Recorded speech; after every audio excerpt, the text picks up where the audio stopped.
Hey, what's going on, ladies and gentlemen? My name is Rayge, and we are back today once again with the return of Shadow King and his legendary event here. As you can see, time recording 7 days, 8 hours remaining. Now, guys, I've gone through it again. Super smooth event. We're going to be going through all the teams, but as well, I've updated now for the best meta teams that you should have access to, or at least looking to build. Having said that, guys, if you're also looking for the individual node playthrough videos, I'll have everything linked down below if you guys want to see each node individually, so that way, following the turn order and whatnot, because you'll see here that these teams and characters I've used are a lot more built up now than the past times that I've done the Shadow Kings. Now, having said that, remember, you don't necessarily need Gear Tier 19, Gear Tier 20 characters to get the unlock, but to get the difficulty 15, it is recommended for Gear Tier 19. That's usually the benchmark, especially for maxing out all the rewards. But before we get started, guys, I also want to point out as well, remember that you don't need to do and complete all of the 10 nodes in order to unlock the full reward. So as you can see here, we haven't finished mission 10, but let me just show you the rewards here. You got everything down to milestone 15. The reason is because when you've activated enough packs or scourges, that's going to allow you actually to hit the 1.374 million that you see there, which obviously gives you all the rewards, including the 4 red of Shadow King and the full 7 yellow stars. If you're just aiming for his unlock simply, I believe milestone 8 is the minimum benchmark here, so 386,000 points, which I believe usually is around that difficulty 4, difficulty 5 mark, but they've laid out these guidelines in the past anyway, so just something for reference in case you guys need to see that through.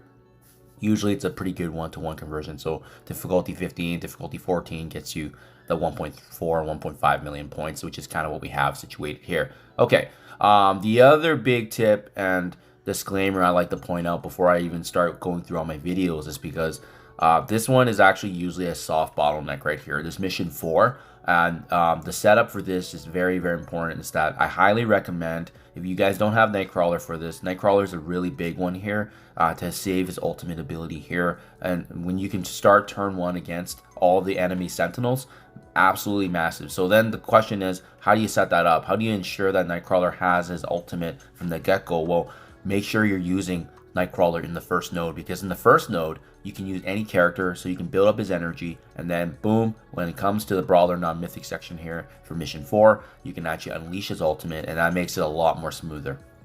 So let's talk about the packs. And obviously you need to get your run score to a high enough point, so these are the ones that are kind of the bare minimum. Mods 80 here in total is going to get you all the rewards here again with 9 nodes completed, and the advantage really of that is that so you don't have to actually finish all the way through, and that also means that you don't need your Annihilator characters in addition to Illuminati built up to the full maximal, especially since you don't need that second node done at the very end with, I believe there's like a massive Odin that you have to take care of. But these are all the selected mods I have, guys. Stronger Together, global hero characters gaining some additional damage. We have Villainous Momentum. When a character defeats a hero, they gain additional speed bar. Kind of makes things a little bit more smooth. In my opinion, one of the most two important mods is making sure that the arena abilities is active here. So Are You Not Entertained? Forged in Fire, Cosmic Crucible abilities also being active. And finally, we have a bit of extra fluff here. Dark Cosmic Rays allows Cosmic Villain characters to gain additional crit chance for every positive, and weaken. Player characters' healing is reduced by 20%. Trust me, you won't need the healing and sustain, because these should allow you to have a pretty smooth run. And again, guys, if you're having any difficulties, I have the individual nodes playthrough linked down in the description below. So if you want to see it slow down, play by play, that's going to be available. So now let's get started into the individual nodes, and I'll talk about if there's any difficulties. So, I mean, honestly, you can bring in any character, any team in here. You can even charge up some of the other characters that you're planning to use later on in these nodes. But personally, for myself, I love Old Man Logan because he has infinite energy, essentially, especially when synergizing with some of these X-Men characters. But on top of that, remember, you're going to be needing him and his Mercs for Hire later on. So, it might be an opportunity for you to build up his energy. But the big one here in Node 1 is bringing in Nightcrawler and making sure that his ultimate is ready to go for Node 4. Otherwise, not saying it's impossible, but it's just a lot easier if you have Nightcrawler. I just brought in my Jean Grey, Forge, and Sunspot because they have some X-Men synergies, but to be quite frank, it really does not matter who you bring in. You can even bring in, I've seen in the past, like recommendations like Deathpool. Because of her being a Mercs for Hire, you can bring her in to charge up her charges so she can make your nodes later easier. But to be honest, I don't even use Deathpool anymore, so it's completely up to you guys. Node 1, a complete cakewalk. So Node 2. You don't really have a lot of choice here, guys. You have to use Illuminati or the 3-star Captain Britain. And I will say, as you can see from the investments here, The three most important characters, without a doubt, are going to be the new ones, right? Hank Pym, Black Panther Shuri, in addition to Captain Britain himself. Now, if you have these characters built up higher than Gear 219, great. But honestly, like I said before, it doesn't really matter if they die in this node because you won't be using them again, right? So just making sure that you get through it. The only issue I see with this node is if you watch my playthrough, you have to watch for that Green Goblin Classic at the end.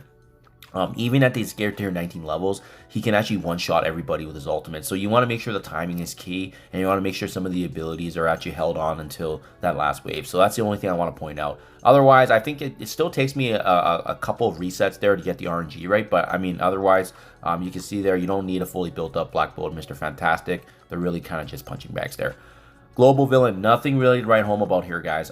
Because we have the Crucible bonuses, I mean, no brainer here is Cabal. I like the value of Cabal because you can also use them in Old Man Logan trial, so you're just double dipping for both Logan as well as Shadow King. Having said that, I mean, Global Villain, there's a lot of characters that you can use now. The full-on Orcus team.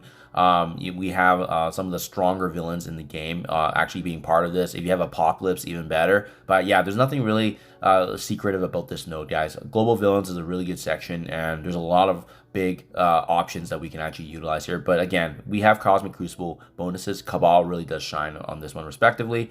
We talked about No 4 already in the beginning, but again, I just want to point out the Sentinels in the beginning are very, very brutal to get through.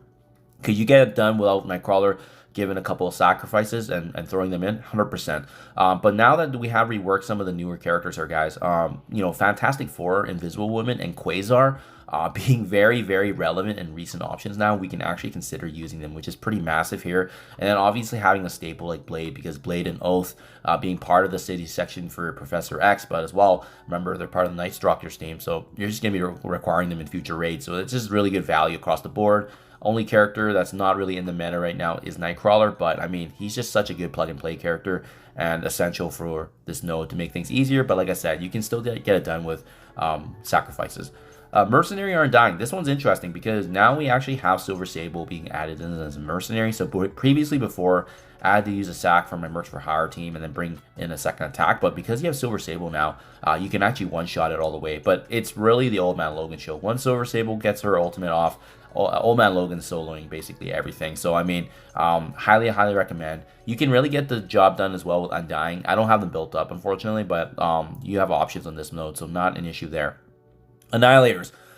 This one's very interesting too, guys. So obviously we've built up a lot of our Annihilator characters from the arena meta previously before, but I mean, if you have Thanos Endgame already built up to the max Rage of X, he's going to be huge and pivotal here. He's got a massive passive that you basically need to trigger in order to get this done. There's still a little bit of RNG here, but as you can see, I wanted to showcase for you that both my Silver Surfer and Ultimates don't need to be maxed up all the way, and it is going to be the main three, right? Gladiator and Gore, as well as Thanos kind of driving and bringing you home here to the finish line. But once you get this done, remember, guys, you don't need them to stay alive because, again, we don't need to do the last node. So that's a nice little value out there. Oh, sorry, skipped over Mission 7. Mission 7, Global Villains, nothing to write home about. Like I said, you're just going to one-shot everything. I like using the mix of Orcus and Cabal. They just get the job done quite easily. Brawler non-mythic, there was nothing I can think of for this node. I mean, you basically could have just brought these characters in and autoed. I do like the addition of Invisible Woman, Sue Storm being part of this now, just because of how powerful she is. And last but not least, no issues here whatsoever. Again, Silver Sable, she did a little bit of damage to her special here, but again, very similar to Node 5, it was the Old Man Logan show. So there you guys have it. 9 nodes completed. Again, difficulty 15 with 80 packs activated, and as well, that's going to be able to allow you to get to all the rewards here, guys. So hope this helps you guys out. Let me know what you think, comments below. Thank you for your time as always, and I'll catch you guys in the next one.